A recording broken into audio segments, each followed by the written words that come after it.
So ఎట్లా నడుస్తుంది మీ ప్రచారం మరి జగిత్యాల టౌన్ వరకు చూస్తే ఇప్పుడు ఎంపీ అభ్యర్థికి డెఫినెట్ గా అసలు బీజేపీ కంటే టీఆర్ఎస్ కంటే ఇప్పుడు 100 రెట్లు మాదే ప్రచారం ముందుకు కొనసాగుతుంది.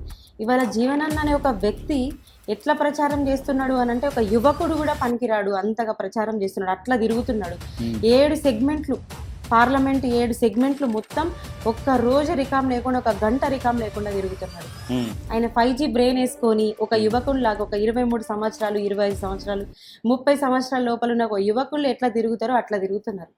అదే ఆయనకి ఇంత వయసు కాకుండా ఇంకొక 20 ఏళ్ళు తక్కువ ఉండుంటే బాగుండేమో అని మాకు కూడా అనిపించింది. ఓకే, సో రెగ్యులర్గా న్యూస్లో కనబడుతున్నారు, మహిళలను కూర్చోబెడుతున్నారు, అండ్ మీరు కూడా వాళ్ళతో కూర్చొని వాళ్ళకి ఎక్స్ప్లెయిన్ చేస్తున్నారు. ఒక్కొక్కటి ఒక వీడియో చూపిస్తాం మీకు.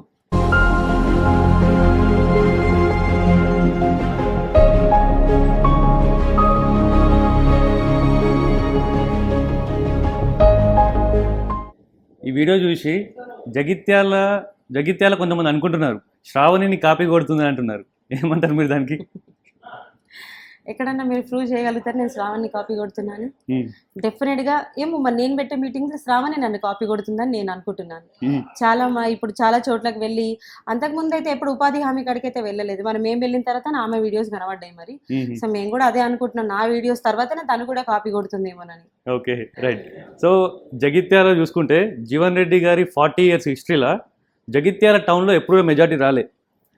ఇప్పుడేమైనా వచ్చే అవకాశం ఉందా మరి?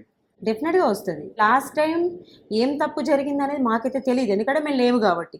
ఇప్పుడు ఉన్నాం కదా, మరి మేమేం చేయగలుగుతాం అనేది మేము చెయ్యాలి కదా. మేము కూడా అహర్నిశలు అన్న కోసం ఖచ్చితంగా కష్టపడుతున్నాం. అది దాదాపు పబ్లిక్ టాక్ లోనే ఉంది. పొద్దు నుంచి రాత్రి వరకు మేము కూడా కష్టపడుతున్నాం. ఎందుకంటే మనకి ఆ రోజు మనకు ఆయన అవకాశం ఇచ్చిండు. ఆయన అవకాశం ఇవ్వడం వల్లనే ఈ స్థాయిలో నేను కూర్చోగలిగిన, ఈ స్థానంలో. మరి అట్లాంటప్పుడు ఇవాళ మనకు నా తండ్రి స్థానంలో ఉన్న ఆయనకు నేను ఒక గిఫ్ట్ అనేది ఇవ్వాలా ఇవ్వద్దా? సో డెఫినెట్ గా టౌన్ లో మెజార్టీ తీసుకొస్తాం, మేము కష్టపడతాం ఆయన కోసం. ఓకే.